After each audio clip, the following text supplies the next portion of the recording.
Oh, thank you. Thank you everyone for coming along.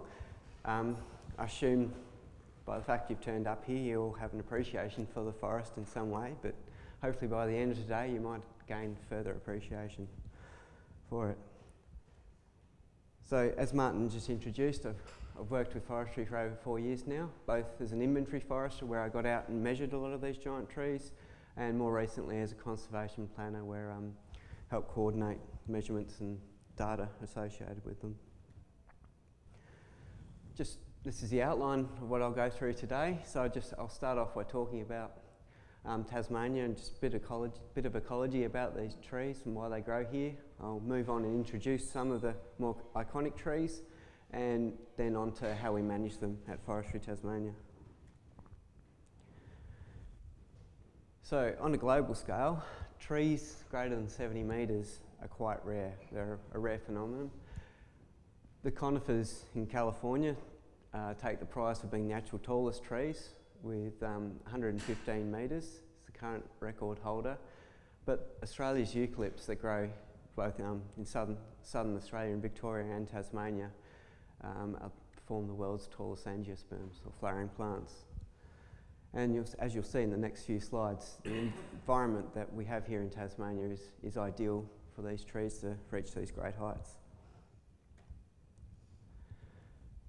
So in Tasmania, giant trees grow in wet eucalypt forest. We have 5 species that can grow to these heights: Eucalyptus obliqua, delegatensis, biminalis, regnans, and also globulus. They have a life expectancy of around 400 to 500 years, and the type of wet eucalypt forest they occur in is known as mixed forest. So they form the canopy over a rainforest understory. This type of vegetation community is quite unique in the world. It's the only community I'm aware of where you have a fire-dependent species growing over a fire-sensitive understory. So it's special in that way. It's also a successional forest stage. Without further disturbance, it will move on into a climax vegetation of rainforest. As you'll see in the next few slides, the presence of these giant trees is primarily determined by the interaction between fire and rainfall. Just put this image up just to sort of give you a bit of a sense of what this forest looks like. So you can see the tall eucalypts towering over the bright, lusher green rainforest understory there. So the environment they occur in, as I mentioned, it's wet eucalypt forest, so by definition, areas of higher rainfall, fertile soils, and the more protected altitudes below 500 metres. Recent analysis of the distribution shows they have a preference also for northeastern slopes. The reasons for this probably are because they're sunnier and also more protected from the prevailing westerly weather. So regeneration of eucalypts in wet euc forests requires fire. It requires intense fire actually in the wet euc forests. And without fire, as I mentioned, this forest community will turn into rainforest. However, to get the giant eucs, they need at least 200-year absence of fire to reach those maximum heights. So it's a balance. This balance of fire regime and so rainfall has been termed the Goldilocks zone.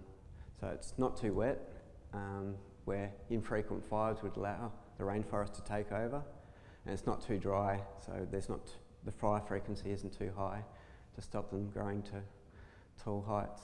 So yeah, not too wet, not too dry, it's just right. Moving on, I'll just quickly introduce some of the iconic trees we have here in Tasmania.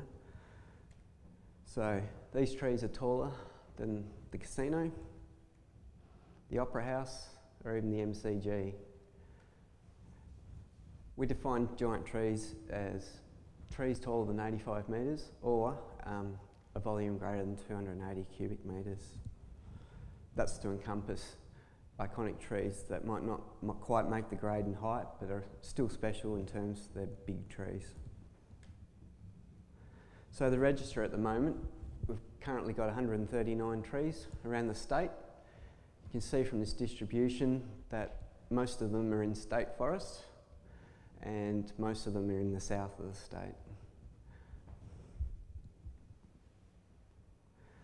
So in the south of the state, there's sort of three main areas: the Florentine Valley, the Styx Valley, and down southern forests. I'll just quickly go through those areas. Well, skipping the Florentine Valley because I couldn't find any good photos. Move on to the Styx Valley. This is the Andromeda stand. This is a really impressive stand of big trees. It's also special because it's one of the first times that giant trees were recognised as something special worth protecting, something that required special management.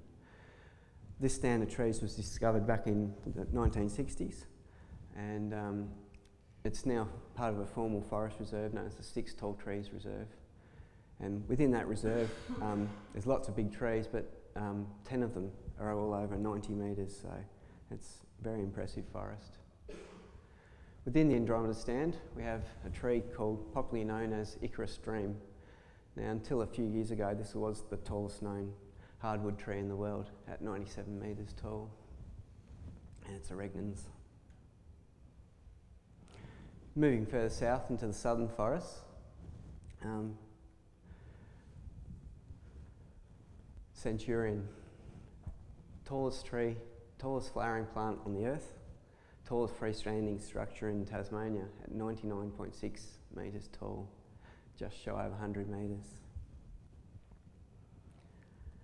Now you'll see in a lot of these photos, it's quite difficult to get a good photo of a giant tree. They're normally like this, looking straight up the trunk, or you just sort of get the bottom half. So we've actually got a picture here that generously loaned by John, if you'd like to have a look at Centurion.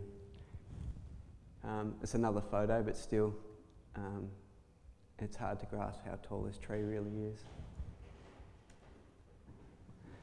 Another iconic tree in the southern forests is Ralla longtail. It's a blue gum. It made the register because of its volume, 368 cubic metres. And until this last summer, it was the fattest tree we had on the register. Until this one was discovered by some enthusiasts, giant tree enthusiasts, and they named it Commandy Queen, down in the southern forest. Diameter of over 6 metres. So it's also a regnans, which is interesting because the regnans are normally don't get the wider girth of the tall trees. So I've talked about briefly the ecology, where these trees grow, introduced a couple of them, and I'll just go on to talk about how we manage them. This map shows that we have already quite an extensive reserve system in Tasmania, with over half of the state's forests in reserve. Within that reserved forest area, there's 1 million hectares of old growth forest. The remaining 35% forests on private land and in our own informal reserves, just leaving 19% of Tasmania's forests in production. Within state forest, so 1.5 million hectares of state forest, only 0.2% of that forest is tall, or taller than 55 metres, what we call our E1 or E1A or E1B forest. So it's a very small percentage, which again highlights this is quite rare forest and something that needs to be managed. So FT recognised this, manage these trees, and came up with a policy in 2002 with the objective to identify, manage and protect giant trees. And to carry out that policy, we developed a standard operating procedure to define how we actually carry that management out. Just briefly go through that procedure. It can be summarised in these 4 points: searching, measuring, protecting and promoting. So I'll just go through those. Searching is done in a couple of ways. The majority of the trees we've found have been found just through ground-based surveys. So any tree that's planned for harvest, if it has the potential for tall trees in it, it's searched first by foresters. Quite a few trees have been found by private enthusiasts who just like to go out and wander around looking for big trees, and they're actually quite successful in finding them. Like this enthusiast here. Aerial surveys have been conducted. We had a 2-year program in 2004 and 5 where helicopter searches were used to look for these trees. 2 trees were found in all that time, and it's quite expensive too to look for them in helicopters, so it's not the most productive way to find these trees we found. And the newest method for searching, which is primarily how we're finding them now, is with the technology called LiDAR. Currently in a 3-year program flying the entire state, so we will find all of these trees on state forest, and found 13 so far. Just an example of what the LiDAR data looks like. This is what we get back from LiDAR. It's basically a plane flying over the forest, shooting a laser out, and you get these point cloud image data back. You can see the trees on the left are represented by the point cloud on the right. This data is analysed, and it's actually how we found the current tallest tree, Centurion. You can see it highlighted there. It's colour-coded by height, so you can see the red top of the crown poking above all the other forest. So moving on to measuring, any tree that's greater than 5 metres wide, or around about 75 metres tall or higher, we check and we measure to see whether it is a giant tree. We measure the diameter, as seen by Ronnie here. We measure the height just using a handheld laser, and in some special cases we've actually climbed the trees to get an accurate height. And this was Centurion being measured. So once we've searched for trees, we've measured them, found them, checked they are a giant tree, we then move on to how we protect them. So every giant tree that's found is added to this register. This register is on the Giant Trees website, which I'll show you later. And they're also put into an informal reserve, which has a minimum radius of 100 metres or about 3 hectares. But in most cases, these reserves, informal reserves, are incorporated into our wider reserve network. So you can see here this picture, 100 metres is only, probably a centimetre or 2 on that map. So the circle around that tree there has been incorporated into wider reserve network of streamside reserves and other special values. So giant trees are mostly protected by our own network of informal reserves. There's a few, like the Andromeda stand, in formal forest reserves. There's one in a nature reserve, a couple in national parks. These ones in national parks are sort of bycatch. They're national parks alongside state forest. So yeah, you can see here the majority is in our own informal reserve network, which, it's over 300,000 hectares of state forest. The final step in managing the giant trees is promoting them. So through things like today, our website, media. Giant Trees recently got a plug on a TV show, Great Southern Land. Also this poster was from National Geographic, who did an article on giant trees. Through open days we have every school holidays. Show people how we measure giant trees and why they're important. Community involvement. This is a local school that was involved in naming some giant trees. And through tourism. So there's a few trees around the state that have all trees can be visited. The state forest is there for the public, open to the public, but there's a couple of trees that have an infrastructure that make it easier for people to go and visit them. So these trees here, the dip falls up in the northwest, not actually technically a giant tree, but it's been known as the big tree for decades. The white knights, the Viminals, up in the northeast, in the Evercreech Forest Reserve, Sticks tree and the Arb big tree can be easily visited down in southern forest. Oh yeah, southern forest and Sticks forest. So I've talked about where they are, who they are, and how we manage them. Just leaves the final question of how we're going to manage them into the future.